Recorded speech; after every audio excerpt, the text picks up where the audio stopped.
أعوذ بالله من الشيطان الرجيم بسم الله الرحمن الرحيم الحمد لله رب العالمين الصلاة والسلام على رسوله الكريم وعلى آله وأصحابه ومن استنى بسنته إلى يوم الدين السلام عليكم ورحمة الله وبركاته brothers. Just before we start the short talk today, I just want to say that there is a question in our Masjid Bible group. One of the brothers asked that in the loud prayer whether we should recite Surah Al-Fatiha or not. One of our brothers asked the question I think last night. So I did a little bit of a look out here and there, and just to give some references. So just the correct opinion is that when you pray behind the Imam in the loud prayer, like Fajr, Maghrib and Isha, yes, you must recite Surah Al-Fatiha. That is the fatwa of Imam Ibn Baz, and that is the most stronger opinion with all the hadith references. And the Imam who is leading the prayer, he should give a pause after the Fatiha. So after he finished all of the everybody say Amin, he should give a pause for the the mu'minun, the muttaqi who's behind him, to recite the Fatiha.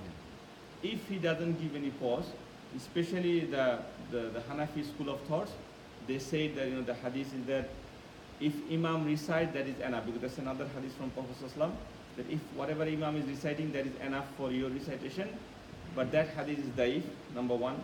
And number two, if the Imam doesn't give any pause, so he finished Wad-Dallin and then he start another surah, Qul Huwallahu Ahad or something, you still need to say it at your mouth. If you forget, there's no sin on that.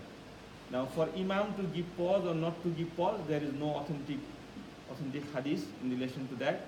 So Rasulullah didn't say that you have to give a pause. So if any Imam doesn't give any pause after Fatiha, if he doesn't break, he's not sinful or he didn't do anything wrong. Maybe he doesn't know, or that's how he learned. But we cannot say that that Imam is not right or something. So that is the correct opinion. But even if they don't give pause, you should try your best to recite the Fatiha among yourself, so at least, and your lips should be moving, so you can hear yourself. At least you can hear yourself a little bit. In that way, you should recite Surah Al-Fatiha, because Islam said there is no salah without Fatiha. There is no salah. Even the Sahaba asked him, what if we are behind the Imam? He said, if you are behind the Imam, then you don't need to recite from the book of Allah subhanahu wa ta'ala, except for the mother of the book, except for the Quran, which is Fatiha. And obviously in the other prayers like Zuhr and Asr, definitely you have to recite Surah Al-Fatiha in every rakah. Okay, so Alhamdulillah, let's go back to our talk today. And today is the interesting part of the life of Abdullah ibn Zubayr. Just a very quick recap that we are talking about the four Sahaba, the famous Sahaba, the young Sahaba of Prophet Muhammad sallallahu alaihi wasallam, Abdullah ibn Abbas, Abdullah ibn Umar ibn Khattab, Abdullah ibn Amr ibn As. And we have finished all the biography of these three great Sahaba, and we are doing Abdullah ibn Zubayr ibn al-Awwam. And inshallah, as we mentioned, we'll also talk about Abdullah ibn Masud. He was a senior Sahaba. His name is also Abdullah, so we will talk about him.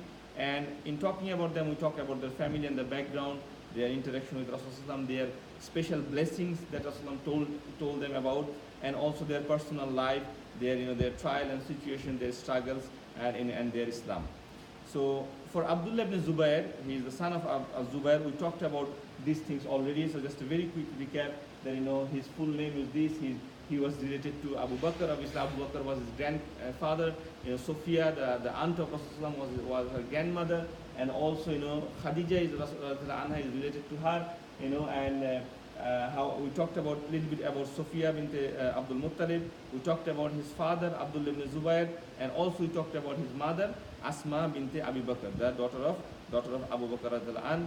Last week I think we talked about the birth of Abdullah ibn Zubayr, how Rasulullah named him, how everybody was happy, his grandfather Abu Bakr was happy. In the age of 7 years old, he gave bayah to Rasulullah sallallahu alaihi wasallam, and there's some hadith from Rasulullah sallallahu alaihi wasallam about Abdullah ibn Zubayr. We also talked about his bravery. The father and the son, both of them was very brave. And we said as Zubayr used to use two swords in his two hands when he used to fight the battle. He was so brave and so strong. So, and we talked about the incident with Umar radhiyallahu anhu. We talked about the battle of Yarmouk, where that time the Abdullah was very little, probably 8, 9 years old. But how his father fought in this battle, and then we say that their family was a family of ibadah, and also they had, he has the fasting of Rasulullah Sallallahu, where he had to continuously fast, and that is only special for him. Rasulullah allowed him to do so. It's not for everyone. And also he was a person of fasting, and also the person of Quran. So today we'll talk about some other issues, and we'll go into the political situation, the main fitna. And this is the most interesting part of the life of Abdullah ibn Zubayr. Among all the four Abdullahs, he was the most, you can say, aggressive and active in political way, because that is his human nature, because he was a man of bravery. He was a man of bravery, and he was never used to fear anybody except Allah subhanahu wa ta'ala. So he cannot tolerate that some tyrant, some oppressor is coming on the Muslim ummah and taking over. So he had that kind of notion against that one. And also like the other Abdullahs, they all have the same intention, meaning they all oppose that situation, the fitna situation, but everybody has a different approach. For Abdullah ibn Abbas, if you remember, he was the greatest scholar. He was the mufassir of the whole ummah. Okay, and his intention was to solve the issue through Quran and Sunnah. Go and talk and negotiate with both parties, and that's what he did during the time of between the Ali and Muawiyah's time. Also, Abdullah ibn Amr ibn As, he was a son of his father, and Rasulullah told him that almost on the deathbed that you follow your father. So he followed his father, and he was fighting against Ali in the battle of the Safin with his father Amr ibn As, and which he repented later on. And for Abdullah ibn Umar, the son of Umar ibn Khattab, he was, as you all know, a man of walking sunnah, and he used to follow the sunnah, and he avoided all the fitna altogether. He never part in any side of that, and that we will see more in the time of Abdullah ibn Zubayr. And you should remember one thing, I'm just telling you beforehand, all four Abdullah, they died in the same year. So they're living in the same time. So they're talking to each other at the same time. So all of them died in the Hijri 73. All of them in the same year. And we'll talk about this when you talk about the death of Abdullah ibn Zubayr more. So today we'll talk about the Battle of the Jamal and death of his father as Zubayr. So in the Battle of the Jamal, as you all know, that when Usman radiallahu got killed, Usman radiallahu was such a person, everybody used to love him, so emotionally you can describe. Especially as Zubayr was a very close friend of Usman ibn Affan. And because they're all from the Qur'an, they grew up in Islam the same way, okay, both of them. So as Zubayr left Makkah and left Medina when Usman got killed, he went to Makkah, he met Aisha radiallahu anha, and as you all know that they wanted a retaliation, a answer from the Ummah, from the Khalifa of Ali, to get the killers of the Usman. So, and that's what the Battle of Jamal happened. And we said that they came to a situation that when they decided that there going to be no fighting, okay, and they said that there will be no fighting, but there a group of people from the other group came and they created the fitna. Anyway, on the night of Battle of Jamal, the night before Battle of Jamal, Ali called as Zubayr. So Zubayr and Ali sat together and talked to each other, and Ali reminded Zubayr, "Oh Zubayr, do you remember Prophet ﷺ told you that Atahibbu Ali, meaning do you love Ali, ya Zubayr?" So Prophet ﷺ asked one day to Zubayr, "Do you love Zubayr?" He said, "Ya Rasulullah, of course I love Ali." And then Rasulullah said to Zubayr, "One day you will fight him and you will be the zalim." So one day you will fight Ali and you will be in the wrong side, basically. That's what Rasulullah says, hadith. And Ali reminded this hadith to Zubayr. You can ask, how come Zubayr forget this hadith? It's such an important thing. Because he was very emotional on the death of Usman and the death of the fitna. Because Usman's death was not a sudden death, as you all know the story. It's been there for a long time. People were sieging their house, making chaos and everything. Sahaba tried to protect him and all these things happening. And at the end, they entered into the mosque and killed, they killed Usman bin Affan. So it was not a sudden death, So that's why he was emotional for all the stress that he had. So he forgot the hadith. Once Ali reminded this hadith, as Zubayr started crying. And he said, I remember. And he left that night, Battle of the Jamal, and he left the battle and he went towards the Makkah. But there's one guy, his name was Amir ibn Huzm. He was a guy, he's not a Sahaba, So he followed him. He followed as Zubayr, and he saw on the way that, as Zubayr is praying, probably his tahajjud prayer on the stay over. He stay over on night and he's praying his tahajjud prayer. And when he was on sujood, he come and killed Az-Zubair. He come and killed Az-Zubair, and he took his armor and everything and went back to Ali, thinking that Ali will be happy. And as soon as Ali saw the armor of Az-Zubair, he screamed out. Some of the narrations say he screamed out so loud that it can hear from the miles away. He screamed out and he said, "Tell the person who did this." Rasulullah said, and there's another hadith. He said, Rasulullah said, "Give the glad tidings to who killed the, Ibn Safiya, meaning who killed the son of Safiya. Give him the tiding of the Jahannam. Right away is guaranteed Jahannam." And when this guy, Amr ibn Huzum, he heard this news, he heard this Ali screaming about this, he scared, he ran away, and he committed suicide. Because Ali was so furious, and that is the hadith from Rasulullah sallallahu alaihi wasallam. And obviously in that time, Abdullah was there. He was young at that time. He took part in that fitna in the battle of Jamal. He got wounded also. But before that happened, when Zubair left the battlefield after talking to Ali, he went to Abdullah and he told Abdullah, "Look, Abdullah, I think my time has come." So he already understands, I was about to make a great mistake fighting with Ali. But if I die, then I have this many debt. So he had collected a lot of money. He has a lot of loans, okay? And so you pay this loan to the land. And this hadith is in Bukhari. If you sometime get a chance, open it up. It has a lot of mathematical things. He said, I have loan from this guy and this guy and this guy and this guy. So his son Abdullah said, "Oh my dad, how am I going to pay this much of loan? It's too much of money." Then he said, "Whatever I have," he had 2 land at that time. He said, "You sold this land and try to do it. If you can't, ask help from my Mawla," meaning, ask help from Allah subhanahu wa ta'ala, and then he will help you. So when he passed away, Az-Zubair got killed, and Abdullah left that battlefield. He was wounded, and now his main focus is to clear the debt of his fathers. Because as you know, that you can't have debt when you die, you should pay it off as soon as possible. And he go to every person, try to find out, his friends and how much money he had. And he said in this hadith, he had 2,002,000 dinar loan. 2,002,000 dinar. And why this much of loan? What did he do with this money? He found out actually the people is to come and give him gift the money, because it's from the battlefield, he did so many good things, just for like a sadaqah or like a gift. And he said, he took the money, but he never used to say, I'm going to take it as sadaqah. He said, "This is a loan, I'm taking you, I'll give you back. I'll give you back." And as Zubair, he was so much busy in the battlefield. And he was so much, with Rasulullah sallallahu alaihi wasallam all the time, with Abu Bakr and Umar and everything. He didn't get a chance to know how much money he's collecting and everything. But he remembered that he told the people that this is the loan. So Abdullah got scared, how am I going to pay this loan? So he went to some relatives, and some relatives said, "How much is your loan?" So one of his relatives, he's actually cousin of Khadija, Abdul Hakim ibn Hizam.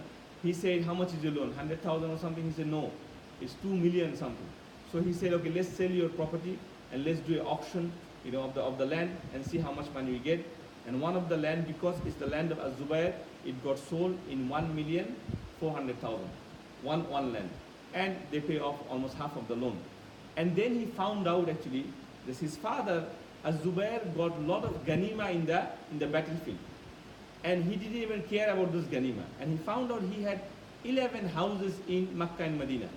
11 houses as the ganima of the battlefield. Also he had 2 in Basra, 2 in Kufa, and 1 in Egypt. So this many houses he used to own.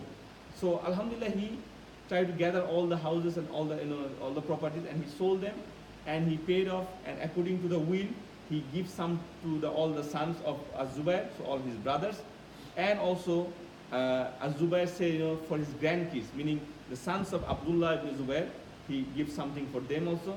And even after that, he said, "I had left with 50 million dinar." After since, look how Allah subhanahu wa ta'ala helped him. 50 million dinar was excess after paying off all the debt and all the wills and everything. So with that money, he went and he settled down in Makkah. And there's another incident with Aisha radhiyallahu anha. As you know, that Aisha was the mother basically of Abdullah ibn Zubair. Aisha radhiyallahu anha's kunya is Abdullah, because of her nephew. But there is one incident, and I mention this incident because we should understand they are all human beings. So what happened? Aisha used to get gifts from people, and she used to sell it to the people. As soon as she get gifts, she sell it and give it to the sadaqah. And she doesn't used to keep anything with her. So when the news reached to Abdullah, he made a comment about Aisha, which is not nice, and it's a humanly thing, okay? So he said, if my aunt Aisha doesn't stop spending money like crazy, okay, I'm gonna take over her wealth and I will manage it. In front of all the people, basically, he's calling that Aisha is not capable of managing the money. I mean, he said this probably out of the love, or he wants to try to save her money, But this message went to Aisha, and she was very, very upset, and she took an oath by Allah that I will never ever speak to Az-Zubair. I'll never ever speak to Az-Zubair. And in that case, actually, what happened, and this news back to Abdullah. Abdullah was also very upset, and he tried to send other, elder Sahaba to talk, on behalf of him, to intercede behalf of him. But Aisha never listened. Then one day, he somehow managed a meeting with Aisha, because he was not he was a mahram to Aisha, because this is his khala, so he can go inside. So he went and have a meeting with some other Sahaba, and as soon as he saw Aisha behind the veil, she went back the veil and he hugged her, because she's like her mother, and he cried and he said sorry, and Aisha also cried, and Aisha said, okay, I will forgive you and I will take my oath. And Aisha said that this incident is also in Bukhari, you can find out. And Aisha said that, I had to free 40 slaves because I took an oath by Allah subhanahu wa ta'ala as a kafara. She freed 40 slaves. The next item, the relationship with other Abdullahs. As I said, they are all friends, they're more or less in age. And there are some arguments between Abdullah ibn Abbas in some fiqhi point. And one narration said, one of the few person went to Abdullah ibn Abbas and said, look, Az-Zubayr taken over the Makkah, so he became the governor of Makkah, or you can say the Khalifa of Makkah. We'll talk about it later, how he became the Khalifa. So they said, do you want us to fight with him? So they are asking Al-Abbas, do you want us to fight with Abdullah ibn Zubayr? So Abdullah ibn Abbas said, A'udhu Billah, he is my friend, he is my brother, and he is the most noble family. He has the most noble family. His father is the Hawariyun of Rasulullah. His grandfather is Abu Bakr. How can I fight with him? And he is the most desirable leader among all of us, and also he is the alim of the Quran. Yes, I have difference of opinion in fiqh issue, but nothing in relationship. Now the last point for today, the start of the fitna, how this all happened, and inshallah we'll finish this year and we'll go into more details inshallah next week. What basically happened, when Usman radhiyallahu died, and there was a big fitna, and then Ali took over, and then Ali was also got killed in very short time. When Ali got killed, Muawiyah taken over, because during the Ali's time there's two Khalifa, Muawiyah and Ali, and that was the conflict. So Ali passed away, or he got killed, and Muawiyah take the position, and on the other side in Medina, Hassan radhiyallahu anh, he also take the position for 6 months. And Hassan saw that there's a conflict going on in the Ummah. There's two Khalifa. Who are you going to see? And people are getting angry in both sides.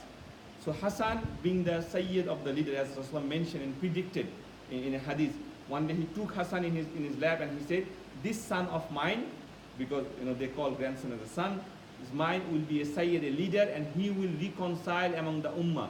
He will be reconciling among the Ummah.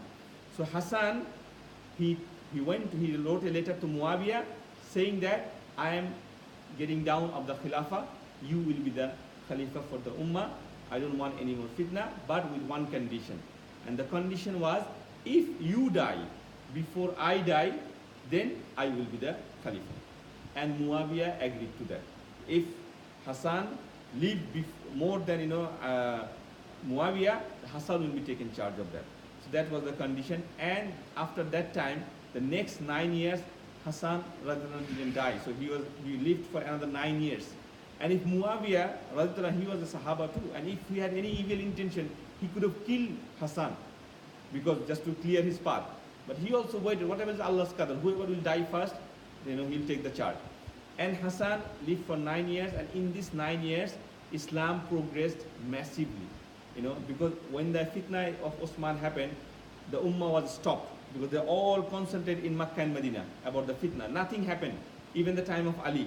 But now, after this time, these 9 years, the Ummah went from everywhere. They went to the concert table, the Turkey and everything, and all four Abadilah were in the battlefield with the grandson of Rasulullah, Hassan and Hussein. Everybody were young and energetic, and they fight for the jihad fi sabilillah, and they capture a lot of lands. Okay, but when Hassan died, so Hassan died before Muawiyah. So Muawiyah is still the Khalifa. Now the Muawiyah also became older, and on year 57 Hijrah, Muawiyah announced that who should I make Khalifa after me? And he talked to his people as Sham. And that time Sham is not only Syria, as you all know. There are four countries there: Lebanon, Jordan, Philistine, and Syria. These four countries called as Sham. So he talked to the people of the Sham, and they said, because you are in this land since last 20 years, or 25 years actually, so we want someone from your family. So the people of the Sham, they wanted someone from the family of Muawiyah. So Muawiyah decided and announced that after I die, my son Yazid will be the Khalifa, the next Khalifa. And Yazid was not a Sahaba. Okay, there are seven greatest people, seven Sahaba who were against this announcement. Four Abdullahs, four of them. Aisha, number 5. Number 6 was Hussein, another grandson of Rasulullah, and number 7 is Abdul Rahman ibn Abi Bakr, the brother of Aisha, the son of Abu Bakr. So these 7 people vocally opposed this announcement. So Muawiyah is still not dead. He just gave the announcement because he's getting old now. He's feeling sick. He sensed that his death is coming soon. And then Muawiyah didn't do anything with these 7 people. He left them like this. Next year, Abdul Rahman ibn Abi Bakr died, and the year after that, in year 58 or 59 Hijrah, Aisha Radhiyallahu also passed away. Okay, and only people left, these 4 Abdullahs and Hussein. So on the deathbed of Muawiyah, he said to a person, go find my son Yazid and give him 3 advice. What are the 3 advice? He said, make sure the people of the Iraq is always happy. Because the people of the Iraq was always in a problem time, like they are always, in a revolt mode. So they said, keep them happy all the time. That's number 1. Number 2, always try to keep the people of Sham inside the Sham. Meaning they are your people, they are your base, they are your support. And number 3, he said, there are 3 people from the Quraysh that they can be a threat to you. And they are, Abdullah ibn Zubayr, Al-Hussein, and Abdullah ibn Umar. So he said, be careful about these 3 people from the Quraysh. And then he passed away. So when Yazid got the power, first of all, he talked to the people of the Iraq, he sent them gifts and everything, so he made them happy. He's very happy with the Sham, the people of Sham is happy with Yazid. And then he sent a letter with his governor to Medina, to all these 4 Abdullahs, and he said, take bayah from all of them. Take bayah from Hussein, take bayah from Az-Zubair, Abdullah ibn Zubair and Abdullah ibn Umar. And it seems like, narration said that all of them, especially Abdullah ibn Abbas, Abdullah ibn Umar, and Abdullah ibn Amr ibn As, so out of 4 Abdullahs, 3 Abdullah, they kind of give the bayah because they don't want to go involved in fitna because they know they already seen this before. So they say, yes, we give bayah and something like this. But Al-Hussein and Abdullah ibn Zubair, they left Medina and they went back to Makkah and they opened up their own shop, as you can say, meaning that they have opened a revolt, basically. They say, no, we're not going to accept this announcement, this position of Yazid for the Khalifa of the Ummah. So we'll stop here, inshallah ta'ala. Next week, inshallah, we'll go that what happened after that. So, jazakallah khairan, subhanakallahumma bihamdik, ashhadu an la ilaha illa anta, astaghfiruka wa atubu ilayk.